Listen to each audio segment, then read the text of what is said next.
कुछ शरारती बच्चों ने भद्दी भद्दी गालियां बोली। किसी भी सभ्य समाज को शोभा न दे ऐसे शब्दों का प्रयोग किया गया। मुझे तो गालियां दी गई, मेरी स्वर्गीय माता को भी गालियां दी गई। न जाने कितना भद्दा स्वरूप था। अपने फ्रेंड्स के साथ फिर वहाँ पे प्रोटेस्ट हो रहा था। मैंने वहाँ पे कोक पी। वहाँ पे ग्रुप्स बने हुए थे बहुत सारे।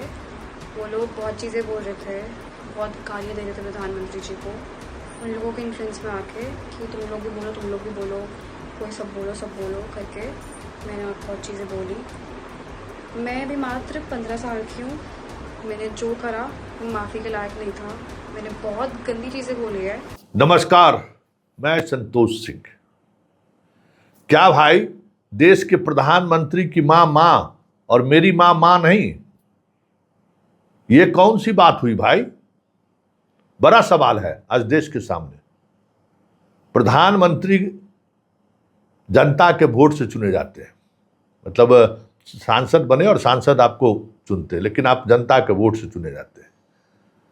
तो आप जनता के वोट से चुने गए तो आपकी मां श्रेष्ठ, लेकिन जनता की मां श्रेष्ठ नहीं। इस देश में गालीबाज का परंपरा कब से शुरुआत हुई? किसने कहा कि 56 लाख का गर्लफ्रेंड? क्या क्या लोग सुना है इस देश में। और छोड़िए, खुद जनाब क्या बोले उससे मतलब नहीं है।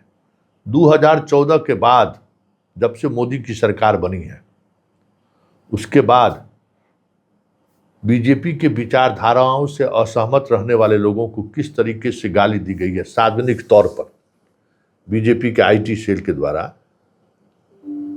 और इस गालीबाज के साथ प्रधानमंत्री मोदी की तस्वीरें आए दिन वायरल हो रही है ना। और आज अपने पर परे तो कह रहे हैं कि हमारी मां को गाली दी, फिर भी हम माफ कर रहे हैं कि डर गए और उन बच्चों को डरा रहे हैं और नसीहत दे रहे हैं कि गालीबाज कैसे हो गया। अरे आप सोचिए ना, देश के प्रधान आप हैं, कहां से सीखा ये कौन सा जनरेशन है? ये बताइए, ये कौन सा जनरेशन है जो गालीबाज हो गया? तो जब आप अपने आप को मानते हैं कि भाई प्रधानमंत्री तो प्रधानमंत्री हैं, तो नैतिकता का पाठ तो हमेशा मन की बात में आकर पढ़ाए पूरे देश को। ये बताइए, नैतिकता का पाठ आप ही ने पढ़ाए देश को। क्यों आज की युवा पीढ़ी गालीबाज हो गया? इसके लिए कौन जिम्मेवार है? सिर्फ गार्जियन, एमएलए, एमपी, सांसद, प्रधानमंत्री, मुख्यमंत्री जिम्मेवार नहीं होगा?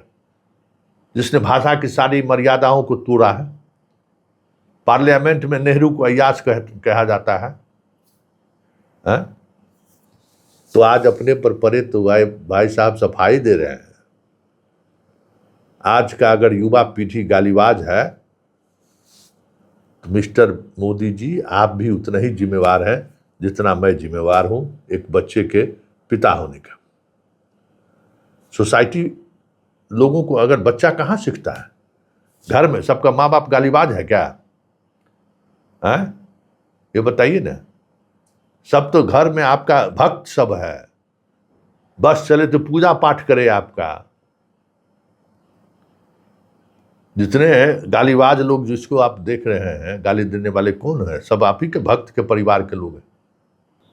लेकिन बड़ा सवाल यह है कि उस आंदोलन से क्या वाकई में डर गए हैं आप? आज 5वीं बार आए हैं ना रात के 11 बजे। मतलब आपको पता है कि ये जो जैन जी है सो रात में जगा रहता है। क्या करता है जगा हुआ? आप क्यों रात में 11 बजे वीडियो सेंड करते हैं? दिन में, सुबह में क्यों नहीं करते हैं? क्योंकि आपको पता है कि जैन जी जो है सो रात के 2 बजे तक मोबाइल चलाता है। तो ये सही है क्या? ये प्रवृत्ति भी सही नहीं है। और जिस तरीके का आप धमकी दिलवा रहे हैं, आपके पार्टी के लोग जिस तरीके से धमकी दे रहे हैं और वीडियो जारी करवा रहे हैं कि माफी मांगो,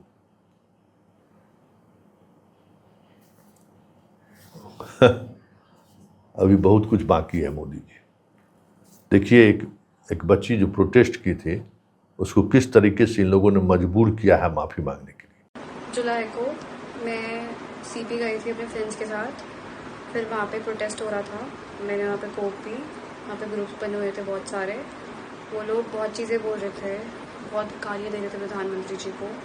उन लोगों के इन्फ्लुएंस में आके कि तुम लोग भी बोलो, तुम लोग भी बोलो, कोई सब बोलो करके मैंने बहुत चीज़ें बोली। मैं भी मात्र 15 साल की हूँ। मैंने जो करा वो माफ़ी के लायक नहीं था। मैंने बहुत गंदी चीज़ें बोली है, बट ये मेरी पहली और आखिरी गलती होगी। इसके बाद मैं ऐसा कुछ नहीं करूँगी और ना ही वो चीज़ मैंने कभी पोस्ट की थी। मैं पूरे देश से माफ़ी मांगती हूँ। मैं इतनी शर्मिंदा हूँ, मैं अपनी नज़र भी नहीं उठा पा रही हूँ। मैं सबसे माफ़ी मांग रही हूँ, मुझे प्लीज़ माफ़ कर दीजिए, प्लीज़। सुन लिए।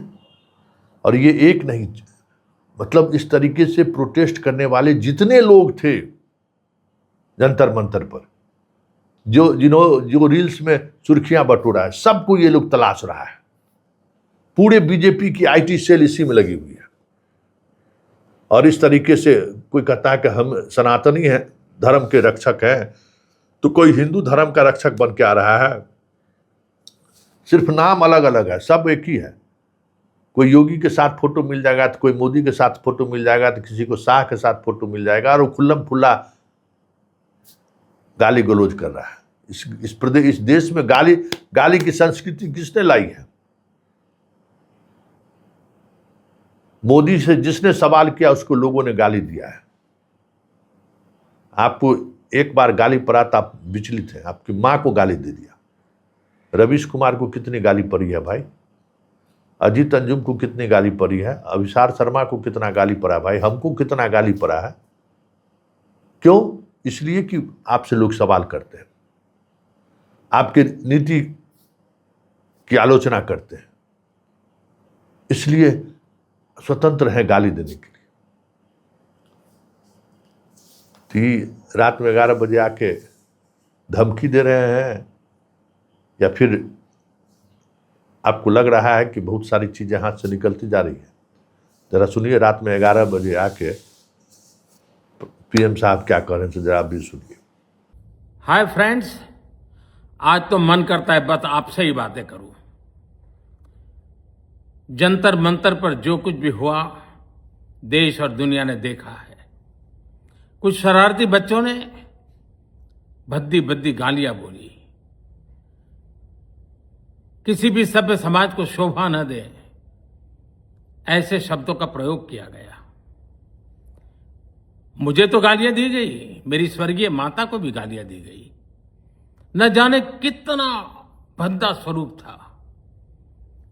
लेकिन मैं आज बात करना चाहता हूं कि बचपन में गलतियां होती हैं, और बचपन में गलतियों से सुधरने का अवसर भी होता है, और यही तो बचपना है। और इसलिए मैं समाज के अंदर जो आक्रोश है उसको भली भांति समझ सकता हूं। एक कल्चरल शॉक है कि हमारी बेटियां इस प्रकार की भाषा कैसे बोल सकती हैं। लेकिन समय है इन बच्चों को गले लगा करके राह दिखाने का। ये गुमराह बच्चे हैं, उनको राह दिखाना हमारा काम है। उनको सजा देना, अदालतों के चक्कर कटवाना, समाज में उनको प्रताड़ित करना, इससे हम परिस्थितियां नहीं बदल पाएंगे। मैं उन्हें माफ करना चाहता हूं। समाज भी मेरी इस बात को स्वीकार करे, क्योंकि मेरे मन में एक ही भाव है। कभी कभी दांतों तले हमारी जीभ आ जाती है, खून निकल आता है, लेकिन हम दांत तोड़ते नहीं है, क्योंकि दांत भी हमारे हैं, जीभ भी हमारी है, बच्चे भी हमारे हैं। उन्हें राह दिखाना हमारा काम है। गुमराह को राह दिखाना कठिन होता है, लेकिन कठिन काम हमको करना है। और इसलिए आओ, मैं इन बच्चों को कहता हूं, बच्चों आओ, हम देश के लिए साथ मिलकर के आगे बढ़े, कुछ नया सीखें, गलतियों से भी सीखें अपने सपनों को लेकर के चल पड़े। देश बहुत आगे बढ़ रहा है, आगे बढ़ने वाला है, और आपका भी आगे बढ़ना निश्चित हो, यही मेरा सपना है। मैं आपके लिए जीता हूं, आपके उज्जवल भविष्य के लिए खपता हूं। आओ हम मिलकर के देश को आगे बढ़ाएं। बहुत बहुत धन्यवाद दोस्तों। बस आओ, गलतियों से सीखो, आगे बढ़ो। सुन लिए ना, ये सवाल है कि नहीं, इस देश के युवा को गालीबाज किसने बनाया? जिम्मेवारी तो प्रधानमंत्री की है ना, मुख्यमंत्री की है ना, मंत्री का है ना। भाई, समाज में नैतिकता का मूल स्थापित करने की जिम्मेवारी नेताओं को है। और इनके शासनकाल में जो पैदा लिया है, बड़ा पला बढ़ा है, पढ़ा लिखा है, वो गालीबाज हो गया। तो नैतिक जिम्मेवारी कोई लेंगे? बाप माँ तो गाली नहीं सिखाता है किसी अपने बच्चे को, तो क्यों नहीं? और एक बात और, एक सिंपल चीज है कि लोगों के जुबान पर गाली कब आता है? कभी मोदी जी सोचिएगा, जब फ्रस्ट्रेशन लेवल पार कर जाता है, जब लोगों को कुछ दिखाई नहीं देता है ना, तब लोग गालीबाज हो जाता है। तो उस गालीबाज बनने के पीछे का मनोविज्ञान क्या है, उसको समझिए मोदी जी।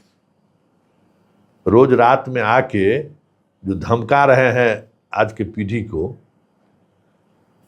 इस भ्रम में मत रहिए कि ये लोग बाप का तो बात मानता ही नहीं है।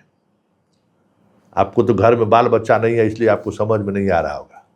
आपके जितने मंत्री हैं ना, देखे ना, देवेंद्र फडणवीस से लेके और उड़ीसा के सांसद से लेके असम के मंत्री तक की बेटी बाहर आ गई, प्रोटेस्ट में साथ देने लगा, अपना सोशल पेज पर लिखने लगा।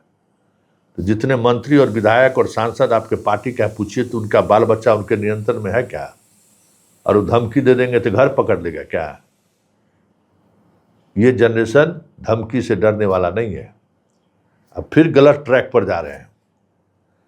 बच्चों ने सड़क पर उतर कर जो आंदोलन किया है, वो आंदोलन संकेत है कि सरकार की मशीनरी फेल हो चुकी है, और इसको आप रोक नहीं सकते हैं। ये धर्म का लम्हा, सनातन, हिंदू करके बहुत दिन हो गया, बहुत कुछ रोक लिए, भारत पाकिस्तान, हिंदू मुसलमान करके, लेकिन अब रुकने वाली बात नहीं है। परीक्षा में कदाचार हो रहा है, बार बार कदाचार हो रहा है। यह सवाल उठाने कहाँ से देशद्रोही बला हो गया? अभी ठीक है, उठाने के दौरान आपको गाली दिया, ये अलग बात है। क्या करेगा छात्र? हर वर्ष परीक्षा में प्रश्न पत्र लीक हो रहा है। तो आप अपनी नैतिक जिम्मेवारी स्वीकार करने को तैयार नहीं है, और चले हैं बच्चों को नसीहत देने। तो ज़्यादा दिन नहीं चलेगा भाई साहब, नहीं चलने वाला है।